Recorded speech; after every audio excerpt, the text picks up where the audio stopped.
বতৰৰ ফল মাটি কঁঠালৰ আছে নানা উপকাৰ।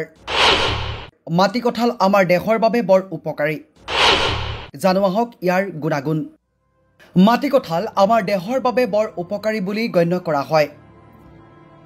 গছৰ ওপৰত গুটি, গুটিৰ ওপৰত গছ, এইটো কি নীলাজৰ খচ? এই সাঁথৰটো নিশ্চয় আপোনাৰ মনত আছে। ইয়াৰ উত্তৰটো আছিল মাটি কঁঠাল। মাটি কঁঠাল এবিধ সকলোৰে পৰিচিত সুস্বাদু ৰসাল ফল। মাটি কঁঠাল অত্যন্ত মিঠা আৰু ৰসাল ফল। ৰসেৰে ভৰি থাকে এই মাটি কঁঠাল। এই ফল ব্ৰাজিলৰ আদিবাসী উদ্ভিদ।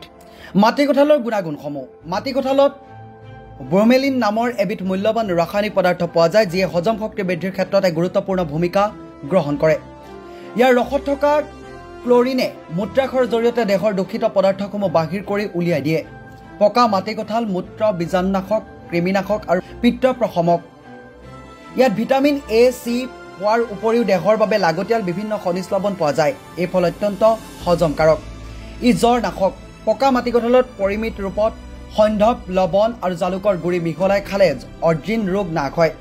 ইয়াৰ কোমলীয়া পাতৰ ৰসৰ লগত সামান্য মৌ মিহলাই 2 পৰা 10 মিলিগ্ৰাম মান কিছুদিন সেৱন কৰিলে কৃমিজনিত ৰোগ নাশ হয়।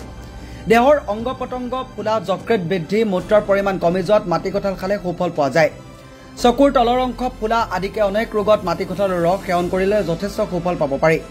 ইয়াৰ ৰসৰ চৰ্বত খালে পিত্ত, বায়ু, কফ সুফল পোৱা যায় আৰু হৃদয় সবল হয় বুলি আয়ুৰ্বেদত উল্লেখ আছে। মাটি কঁঠাল এবিধ ৰোগ নিৰাময় কৰা ফল। বিভিন্ন ৰোগৰ পৰা উপশম সোনকালে পাবলৈ চিকিৎসকসকলে মাটি কঁঠাল ৰস খাবলৈ পৰামৰ্শ দিয়ে।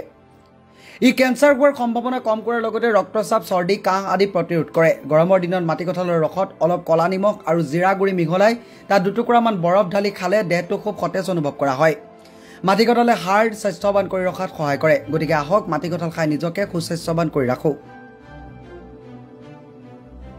News desk report, news 8 Assam.